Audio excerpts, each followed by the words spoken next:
Hello, my name is Carrie and welcome to my I Like Reddit channel. Today we have 3 posts from the Entitled Parent subreddit. Let's begin. In our first post, Entitled Stepmother tries to get me institutionalized. This happened almost 6 years ago when I was 13. My father proposed to his girlfriend of 2 years and they got married. This woman hates children. My dad has children. You can see why this would be a problem for her. My older brother is going off to college in 2 years, so she can just wait for that. I, however, still have 5 years to go. For context, I'm on the autism spectrum and have severe social anxiety. I've learned to live with both and function pretty independently, even back then. I just had a couple of problems getting certain things done. Now my stepmom, despite literally being the worst person alive, is a pharmacist, so my dad listens to her when it comes to medical stuff. So she tells my dad she doesn't think I'll ever be able to be on my own, and it would be kinder if they sent me to an assisted living or a group home. My dad, who is gullible and eager to impress his new trophy wife, eventually agrees and brings up the subject with me. Me saying I don't want to get sent away and just crying over it gets used by my stepmother as a reason why it'd be better. The only reason I'm writing this from a dorm room and not an assisted living center is because my mother still has shared custody of me and they couldn't send me away without her agreeing to it. But my mom got full custody after that, with short visits to my dad every now and again. So in a way, I guess she got what she wanted. Our second story is called Bakery Entitled Mom. I work random hours, so I regularly encounter entitled housewives out during the day, and on this particular day, I was at my favorite bakery around 9:30 a.m. It is open from 6 a.m. to 3 p.m., and they have specific hours for some of their menu, lunch. So I went in there and was waiting for my purchase to be warmed up before heading back to work. I am a regular at this bakery and enjoy chatting with the staff there. Enter entitled mother and her daughter, about 12 to 14 years old. Mother tried ordering from the menu clearly labeled 11 a.m. to close and starts getting angry when they point out that those sandwiches/options aren't available until 11 a.m. They politely explain they are a small bakery and have a cycle for their goods to be efficiently sold and reduce waste. This EM is having none of that. Now, I am a 20 to 30-something-year-old woman who loves running her mouth, and one of my jobs is as a security guard, so I'm certainly not afraid of engaging this entitled housewife dripping in ugly diamond jewelry. I waited about 5 minutes of this horrid woman yelling at bakery staff and her daughter awkwardly watching the outburst before I stepped forward. I looked at her daughter and said, "Man, I'm sorry your mom is such an entitled witch. She feels the need to go crazy in a bakery over a sandwich." The mom whips around and can't even put the insults together to yell at me. She's so astonished that someone would talk back. I continued to loudly laugh in her face and tell her to go spend her husband's paycheck elsewhere because she's acting like an idiot and embarrassing her teenager. She yells some insults that only satisfy my urge to irritate her more as she finally leaves with nothing except her daughter in tow. My order is ready and I grab my food and leave. Get back to work and notice that there are extra cookies in my bag. Staff put extra cookies in my bag for the next 6 months. Now on to our final story for today. EP thinks they rented the whole park. I am at a city park with my kids. We've been to this park a bunch. There is one spot where there is a rocky hill all covered in trees. Nice and shady on a hot day.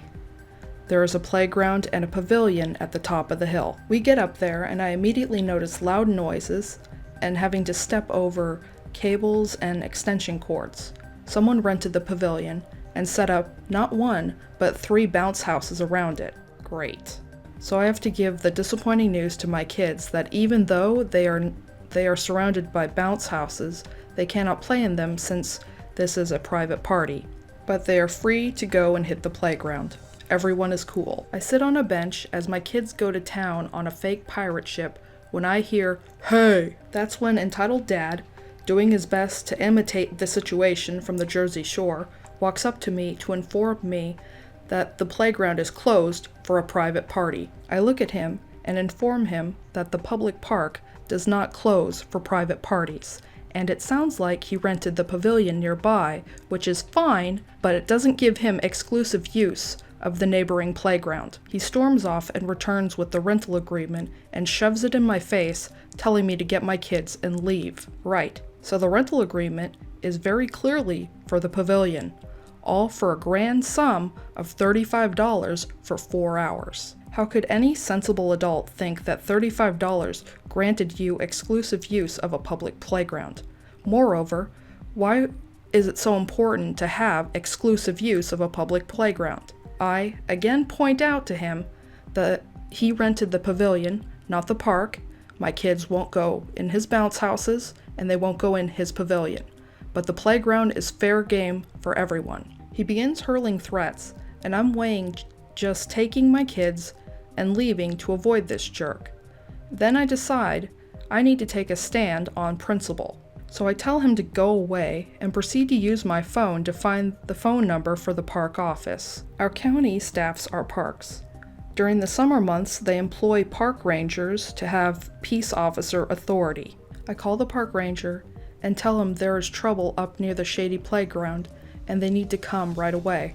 Sure enough, as I'm getting off the phone, Dolph returns with 2 of his meathead friends to tell me that they're ejecting me from the park. No, you're not. And if you touch me, I'm calling the cops and pressing charges. No anger, no rage. With this promise of action, however, one of them kind of widens his eyes and steps back, saying to his friend, "Just leave him alone, man." This guy, for some reason, does not want the police coming, and it is very obvious. The ringleader won't back down, however, and tries his best to get in my face, scream, and yell. He grabs my arm, I remove his hand. All of this just as I see the ranger pull up, yell for everyone to step back from one another and come over. This smug jerk shoves the rental contract into the chest of the ranger, telling him that I'm trespassing and he rented the space for the day for his kid's party. Now normally I don't like posturing by law enforcement, but here it was pretty amusing. "Ranger, touch me again and I'm arresting you," reads the contract. "This is for renting the pavilion. You have use of the pavilion, but the playground is open to the public." Hands back. "Also, your permit doesn't allow you to set up bounce houses. Where did you plug these in?" The ranger follows the extension cords and sees that they ran them to the nearby public bathrooms. There was an outdoor outlet. It was locked. This dude cut the lock off so that he could plug his stuff in. The ranger comes back with a broken lock. "Did you cut this?" It was like that when I found it." "Really? Because it was intact this morning. So some random person cut this lock and you just happened upon it within the last 2 hours?" I guess." Long story short, he let them stay and let them keep the bounce castles because he didn't want to ruin the kids' party. He wrote the guy a citation for the broken locks and the unauthorized power use and banned him from the park for the remainder of the season after the party. Amazingly, this entire event was glossed on my children, who barely noticed anything was going on, likely because of the compressor noise. That's all the stories I have for today. Links to the original Reddit posts are in the description below. If you enjoy my content, please like and subscribe and hit the notification bell. Thank you for watching and see you next time.